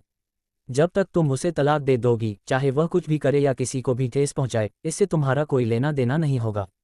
यह उसके और मेरे बीच की बात है, तुम्हें इसकी चिंता करने की जरूरत नहीं है। इशिता सिंह ने ठंडे चेहरे से कहा। यह सच था कि उसका राजवीर ठाकुर से कोई रिश्ता नहीं था और वह सचमुच राजवीर ठाकुर द्वारा फंसाए जाने से डरती थी। लेकिन उसे तलाक के बारे में किसी बाहरी व्यक्ति की चिंता की जरूरत नहीं है। फैसला लेने की तो बात ही छोड़ दो। तलाक लेना है या नहीं, यह उसका अपना मामला है और किसी और से उसका कोई लेना देना नहीं है। राजवीर ठाकुर, मेरे पीछे आओ। इशिता सिंह नीलामी में आई थीं और असल में राष्ट्रीय धरोहर शेनलॉन्ग को देखना चाहती थीं। लेकिन अभी उनका मन नहीं था, बस यहाँ से निकलना चाहती थीं। उन्होंने राजवीर ठाकुर को अपने साथ चलने के लिए इसलिए कहा था ताकि राजवीर ठाकुर से अकेले में कुछ बातें कर सकें, बल्कि अपना रवैया भी जाहिर कर सकें। हालांकि उन्हें चिंता थी कि राजवीर ठाकुर आरव खन्ना को नाराज कर देंगे, लेकिन जब तक वे पति पत्नी हैं, वह राजवीर ठाकुर को नज़रअंदाज नहीं कर सकती थीं। मुझे हरा कर जाना इतना आसान नहीं है। इशिता सिंह को राजवीर ठाकुर को ले जाने की कोशिश करते देख आरव खन्ना खुद को रोक नहीं पाए और ठंडी सांस ली। आज रात चाहे कुछ भी हो जाए, वह राजवीर ठाकुर को आसानी से जाने नहीं देंगे। अगर राजवीर ठाकुर को हटाया नहीं गया तो उनका उपनाम झांग नहीं रहेगा। तुम जाओ, मुझे नीलामी में जाना है। राजवीर ठाकुर ने इशिता सिंह को मना करते हुए कहा। शेनलॉन्ग ऑर्डर देश को न भी सौंपा जाए तो भी वह फिर से फूसो लोगों के हाथों में नहीं पड़ सकता। इसलिए आज रात चाहे कुछ भी हो जाए, वह भी नीलामी में हिस्सा लेगा। अध्याय 76। तुम भूल जाओ। राजवीर ठाकुर को इतनी आसानी से ठुकराते देख इशिता सिंह ने कुछ नहीं कहा और ठंडे स्वर में मुड़कर जाने लगा। इशिता सिंह को जाते देख आरव खन्ना ने राजवीर ठाकुर से घमंड से कहा, बेटे, तुम्हारे समर्थक चले गए हैं, तुम घुटने टेक कर दया की भीख क्यों नहीं मांगते? क्यों, क्या तुम्हें काफी पीटा नहीं गया? राजवीर ठाकुर को एहसास हुआ कि आरव खन्ना वाकई बेवकूफ था। अगर अभी इशिता सिंह न होता तो ये बच्चा खून से लथपथ हो जाता। अब जब इशिता सिंह चला गया है तो उसे इतना घमंडी होने का आत्मविश्वास कहाँ से आया? आज रात काफी रौनक है। तभी एक भावुक आवाज आई। भीड़ ने अवचेतन रूप से देखा। तान्या राठौर की आंखें चमक उठीं और वह जल्दी से उनका अभिवादन करने के लिए आगे बढ़ी। पापा, अंकल, आप यहाँ हैं। जिस व्यक्ति ने अभी कहा कि आज रात रौनक है, वह कोई और नहीं बल्कि हुआंग किशन था। उसके बगल में एक आदमी जो उससे 40% मिलता जुलता था, तियानलिन शहर का नेता हुआंग हेताओ था। हुआंग हेताओ के बगल में एक आदमी था। जब आरव खन्ना ने उसे देखा तो वह जल्दी से उसके पास गया। पिताजी, आप आखिरकार यहाँ आ ही गए। ये व्यक्ति सुरक्षा ब्यूरो के निदेशक और आरव खन्ना के पिता गौतम खन्ना हैं। वे तीनों साथ साथ चल रहे थे और उनके बीच अच्छा रिश्ता लग रहा था। उनके आसपास के लोग उन तीनों को नमस्ते कहने आए। यहाँ तक कि कौशिक खन्ना भी कोई अपवाद नहीं था। तान्या, जब मैंने तुम्हारे अंकल झांग को देखा तो तुमने नमस्ते क्यों नहीं कहा? हुआंग किशान थोड़ा असंतुष्ट हुआ जब उसने देखा कि तान्या राठौर गौतम खन्ना को अनदेखा कर रहे हैं। नमस्ते अंकल झांग। तान्या राठौर ने अनिच्छा से नमस्ते कहा। आज ये बच्चा इतना बदतमीज क्यों है? हुआंग किशान ने भौहें चढ़ाईं। तान्या राठौर ने गौतम खन्ना को देखकर पहले ऐसा व्यवहार नहीं किया था। गौतम खन्ना ने हाथ हिलाया और कुछ कहने ही वाले थे कि तभी उन्होंने आरव खन्ना के चेहरे पर हथेलियों के निशान और गर्दन पर खून के निशान देखे। वे हैरान रह गए और बोले, आरव खन्ना, तुमने क्या किया? पिताजी कितने सुंदर लड़के हैं। उन्होंने अभी अभी मुझे लगभग मार ही डाला था। तुम्हें ही मेरे लिए फैसला लेना होगा। आरव खन्ना ने गुस्से से राजवीर ठाकुर पर आरोप लगाया और गौतम खन्ना को बताया कि अभी क्या हुआ था। इसमें आग और सिरका डालना लाजमी है। ये सुनकर तान्या राठौर बहुत नाखुश हुई। आरव खन्ना, अगर तुम्हें कुछ कहना है तो बस बोलो और ईर्ष्या मत बढ़ाओ। अंकल झांग, मैं इस मामले के लिए राजवीर ठाकुर को बिल्कुल भी दोष नहीं देता। तान्या राठौर ने विस्तार से कहानी सुनाई। ये घटना शुरू से ही राजवीर ठाकुर की गलती नहीं थी, इसलिए तान्या राठौर को तथ्यों को तोड़ मरोड़ कर पेश करने की कोई ज़रूरत नहीं थी। वैसे भी यह राजवीर ठाकुर की ही गलती थी। हालांकि जब गौतम खन्ना ने यह सुना तो उनका चेहरा उदास हो गया। उसे इस बात की परवाह नहीं थी कि क्या हुआ, उसे तो इस बात की परवाह थी कि उसके बेटे को पीटा गया। तियानलिन में जब तक वह सुरक्षा ब्यूरो का निदेशक है, केवल उसका बेटा ही लोगों को पीट सकता है। अगर उसने अपने बेटे को मारने की हिम्मत की तो यह निदेशक के मुंह पर थप्पड़ मारने जैसा होगा। लेकिन गौतम खन्ना के बोलने से पहले ही हुआन किशन ने कहा, मुझे लगता है कि यह सिर्फ एक गलतफहमी है। युवा बहुत आवेगी होते हैं। सभी को शांत हो जाना चाहिए। अगर हम नहीं लड़ेंगे तो हम एक दूसरे को जान नहीं पाएंगे। हुआन किशन की बातें सुनकर गौतम खन्ना के माथे पर बल पड़ गए। ये स्पष्ट था कि हुआन किशन मामले को सुलझाने के लिए खड़ा था। इससे गौतम खन्ना थोड़ा उलझन में पड़ गया। हुआन किशन के साथ उसके संबंध काफी अच्छे थे और दूसरे पक्ष को उसके गुस्से का अंदाजा होना चाहिए।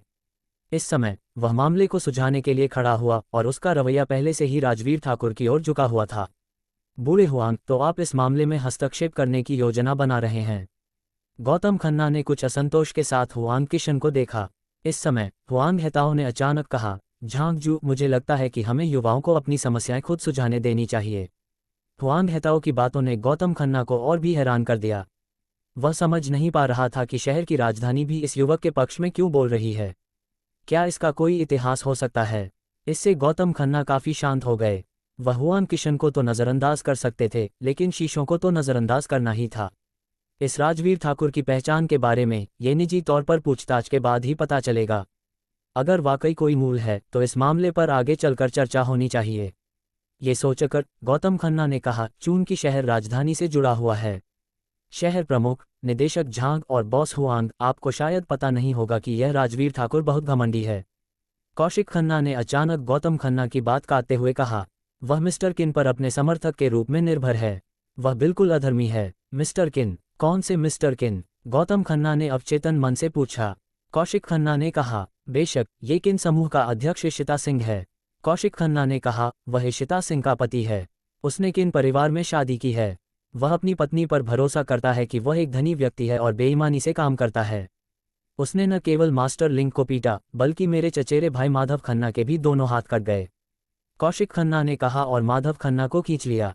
माधव खन्ना, जो अभी भी घायल था, इस तरह खींचा गया और दर्द से चीख पड़ा। फिर कौशिक खन्ना ने माधव खन्ना के कंधे पर थपथपाया। ऐसा नहीं लगा कि उसने ज्यादा जोर लगाया था, लेकिन उसने माधव खन्ना को सीधे जमीन पर घुटने टेकने पर मजबूर कर दिया। जू झांग, तुम्हें इस मामले को निष्पक्षता से निपटाना होगा। यह अनुचित है। गौतम खन्ना ने गुस्से से घूरा। उसने शुरू में सोचा था कि राजवीर ठाकुर की कोई पृष्ठभूमि होगी, लेकिन उसने ये उम्मीद नहीं की थी कि वह सिर्फ एक सुंदर लड़का होगा। पिताजी, बस इतना ही नहीं, इस बच्चे को पता ही नहीं था कि उसने तान्या राठौर में क्या क्या परमानंद घोल दिया। उसने तान्या राठौर को हर तरह की चीज़ों में इतना डूबा दिया कि वह उसकी मासूमियत के बावजूद उसकी रखेल बनना चाहता था। आरव खन्ना ने आग में घी डालने का काम किया। क्या? गौतम खन्ना गुस्से से भर गया। वह असल में अपने बेटे और तान्या राठौर को एक साथ लाना चाहता था। पहली बात तो ये कि झांग परिवार और हुआंग परिवार एक जैसे हैं, और दूसरी बात, दोनों परिवारों के बीच शादी से वह और शहर का मुखिया एक परिवार बन जाएंगे, जो उसके भविष्य के करियर के लिए बहुत मददगार होगा। अब आरव खन्ना ने उसे व्यक्तिगत रूप से बताया कि तान्या राठौर एक सुंदर लड़के की रखेल बनने वाली है। क्या इसका मतलब यह नहीं है कि तान्या राठौर की नज़र में गौतम खन्ना का बेटा एक शादीशुदा सुंदर लड़के से भी बदतर था? इसके अलावा अगर यह बात फैल गई तो स्वाभाविक रूप से वह अपने बेटे को तान्या राठौर से दोबारा शादी नहीं करने देगा। आखिरकार वह नहीं चाहता था कि लोग ये कहें कि उसने, गौतम खन्ना ने, अपने बेटे की शादी उसके भविष्य की खातिर एक घटिया आदमी से करवा दी। नगर प्रमुख लाओ हुआंग, आपने भी सुना। इस लड़के ने जानबूझकर हत्या का प्रयास किया, जानबूझकर दूसरों को घायल किया और उस पर धोखाधड़ी का भी संदेह था। सुरक्षा ब्यूरो के निदेशक होने के नाते मुझे इस अपराधी को गिरफ्तार करना ही होगा, जिसका अपराधों का लंबा इतिहास है। ये कहते हुए गौतम खन्ना ने गुस्से से अपना फ़ोन निकाला और सीधे पुलिस को बाहर आने का आदेश दिया। तान्या राठौर थोड़ी चिंतित हो गई जब उसने देखा कि गौतम खन्ना गंभीर है। पापा, अंकल, राजवीर ठाकुर वह बिल्कुल नहीं है जो वे कह रहे हैं। उन्हें साफ तौर पर फंसाया जा रहा है। तान्या राठौर माधव खन्ना के बारे में नहीं जानती थी, लेकिन वह राजवीर ठाकुर को जानती थी। तान्या राठौर का मानना था कि अगर माधव खन्ना ने राजवीर ठाकुर को उकसाने की पहल की तो राजवीर ठाकुर कभी कोई कार्रवाई नहीं करेगा। जहां तक राजवीर ठाकुर का पीछा करने की बात है तो उसने स्वेच्छा से ऐसा किया था और राजवीर ठाकुर ने उसे कभी धोखा नहीं दिया था। हुआंग किशान और हुआंग हेताओ ने एक दूसरे को देखा। दरअसल तान्या राठौर द्वारा राजवीर ठाकुर का पीछा करने के बारे में उनकी कुछ राय थी। आखिरकार राजवीर ठाकुर तो शादीशुदा ही थे। तान्या राठौर के पिता और चाचा होने के नाते वे स्वाभाविक रूप से नहीं चाहते थे कि तान्या राठौर को एक रखेल के रूप में जाना जाए। हालांकि राजवीर ठाकुर का दर्जा खास था। हुआंग किशान और हुआंग हेताओ दोनों ही उससे दोस्ती करना चाहते थे। स्वाभाविक रूप से गौतम खन्ना की हरकतों को देखते हुए उदासीन रहना नामुमकिन था। हुआंग हेताओ ने हल्की सी खांसी की और फिर बोले, झांगजू, शायद यह मामला सिर्फ एक गलतफहमी है। तुम मुझे थोड़ा सम्मान क्यों नहीं देते? अध्याय 77, शहर का मुखिया। हुआंग हेताओ ने फिर कहा, जिससे गौतम खन्ना हैरान रह गए। हालांकि हुआंग हेताओ सिर्फ तान्या राठौर के चाचा हैं, लेकिन वे तान्या राठौर को अपनी बेटी की तरह प्यार करते हैं। हुआंग परिवार के लिए यह उनकी आंखों का तारा है। ये कहना गलत नहीं होगा कि हुआंग हेताओ और हुआंग किशन को पहले यह नहीं पता था कि उनकी प्यारी बेटी इस खूबसूरत लड़के की रखेल बनना चाहती थी। अब जब उन्हें ये पता चल गया तो उन्होंने न सिर्फ तान्या राठौर के खिलाफ आवाज़ उठाए और उसे फटकारा, बल्कि बदले में उस खूबसूरत लड़के के पक्ष में भी आवाज़ उठाए। गौतम खन्ना ने चाहे जो भी सोचा हो, उन्हें थोड़ा अजीब लगा। तान्या राठौर के प्रदर्शन ने गौतम खन्ना को भी यह महसूस कराया कि यह बहुत अनुचित था। उसके जैसी धनी महिला, स्वर्ग की एक गौरवशाली बेटी, उस आदमी का पीछा करने के लिए इतनी तत्पर और बिना किसी मांग के भीख कैसे मांग सकती है जो उस पर टूट पड़ा। झांगजू, मैं शायद ही कभी मदद मांगती हूँ। तुम मेरी प्रतिष्ठा को धूमिल नहीं करोगे, है ना? शहर के नेता के रूप में हुआंग हेताओ पूरे तियानलिन शहर में एक देवता की तरह हैं। वह शायद ही कभी मदद मांगते हैं और कोई भी उन्हें सम्मान देने की हिम्मत नहीं करता।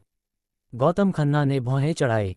हालांकि वह समझ नहीं पा रहे थे कि हुआंग हेताओ राजवीर ठाकुर के लिए क्यों बोलना चाहते थे या दया की भीख क्यों मांगना चाहते थे, लेकिन अगर वह सार्वजनिक रूप से शहर के नेता का अपमान करते और एक अप्रिय दृश्य पैदा करते तो यह वास्तव में उनके लिए हानिकारक होता।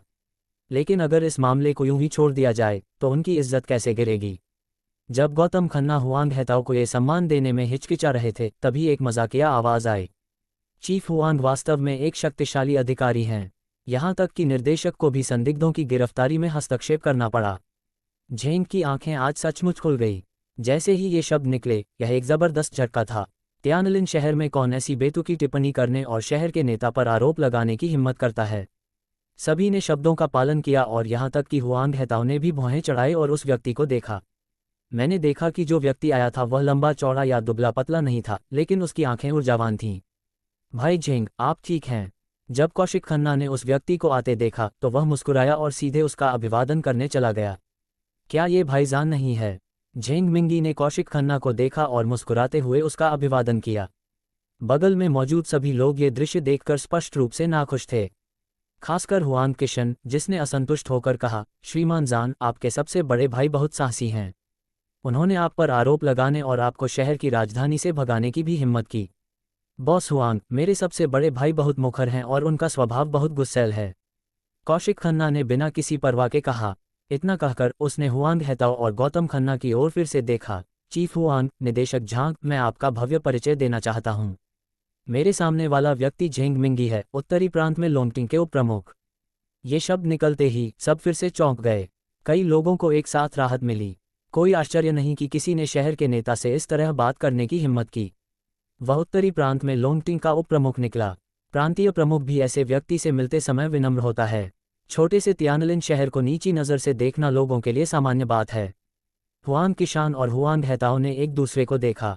उन्होंने झेंग मिंगी को कभी नाराज नहीं किया था और आज भी उनकी पहली मुलाकात थी। लेकिन झेंग मिंगी के अभी अभी कहे गए शब्दों ने हुआंग हेताओ को कोई सम्मान नहीं दिया। ऐसा लग रहा था कि जो व्यक्ति आया था वह दुष्ट था। क्या ये हो सकता है कि वह राजवीर ठाकुर के लिए यहाँ आया हो? दोनों ने अवचेतन रूप से राजवीर ठाकुर को देखा। राजवीर ठाकुर, जो अब तक चुप था, अब झेंग मिंगी को देख रहा था। जैसे ही झेंग मिंगी ने कार्यक्रम स्थल में प्रवेश किया, राजवीर ठाकुर को लगा कि उसमें कुछ अजीब है। इस आदमी की ऊर्जा बहुत तेज है। ये बात तो समझ में आती है कि ऐसा व्यक्ति, चाहे वह कितना भी लंबा क्यों न हो, कम से कम इतना पतला तो नहीं हो सकता। झेंग मिंगी के शरीर को देखकर ऐसा लगता है जैसे वह लंबे समय से कुपोषित है। राजवीर ठाकुर ने उसे जैसे भी देखा, उसे लगा कि यह आदमी थोड़ा अवज्ञाकारी है।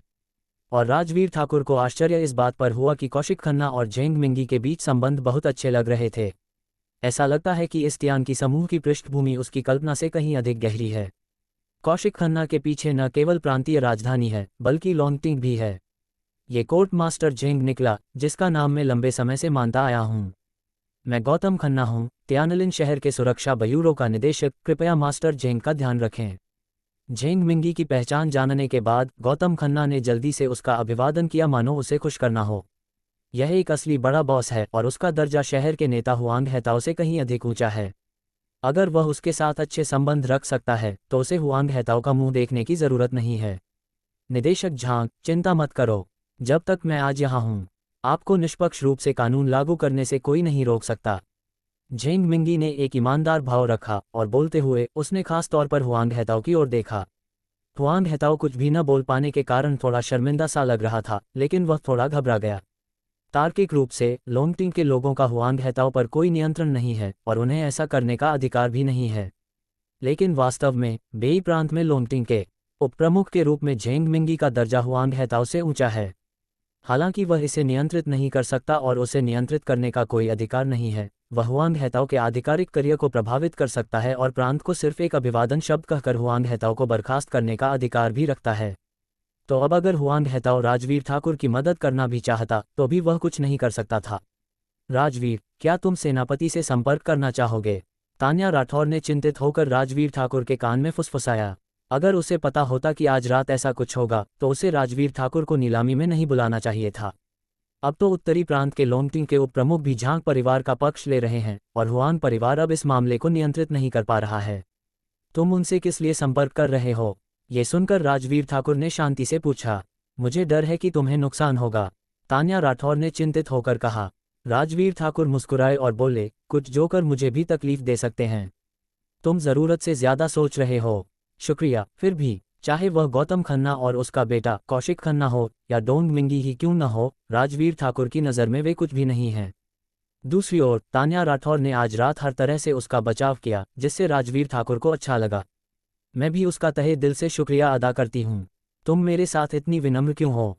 राजवीर ठाकुर की सच्ची भावनाओं का सामना करते हुए तान्या राठौर के गाल लाल हो गए। खुशी अनायास ही उमड़ पड़ी। राजवीर ठाकुर की बात सुनकर उसे लगा कि आज रात उसने जो कुछ भी किया वह सार्थक था। तभी पार्कवे बिल्डिंग के बाहर सायरन की आवाज़ गूंज उठी। देखते ही देखते 1 दर्जन से ज्यादा जासूस नीलामी स्थल पर पहुंच गए।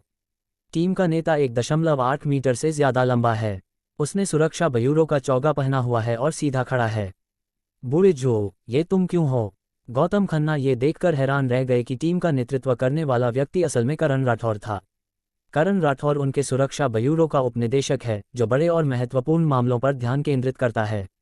ऐसे मामलों में उसे टीम का नेतृत्व करने की कोई ज़रूरत नहीं है। इसके अलावा जिस व्यक्ति से गौतम खन्ना ने अभी संपर्क किया था वह करण राठौर नहीं था। आज बहुत सारे मामले हैं और मेरे सहकर्मी भाग नहीं सकते। मैं ठीक था, इसलिए मैंने टीम का नेतृत्व यहाँ किया। करण राठौर सच कह रहा था, लेकिन पूरी तरह से इसी वजह से नहीं। वह दरअसल ड्रैगन ऑर्डर देखना चाहता था और यह जानने को उत्सुक था कि यह पौराणिक राष्ट्रीय धरोहर कैसी होती है। चूंकि उसे रात में ड्यूटी पर रहना था और आना असुविधाजनक था, इसलिए करण राठौर को बहुत अफसोस हुआ। इसलिए जब उसने सुना कि पार्कवे बिल्डिंग में एक मामला है तो उसने टीम का नेतृत्व करने की पहल की। करण राठौर का स्पष्टीकरण सुनकर गौतम खन्ना ने सिर हिलाया, फिर राजवीर ठाकुर की ओर इशारा करते हुए कहा, इस लड़के पर जानबूझकर हत्या और जानबूझकर चोट पहुंचाने का संदेह है।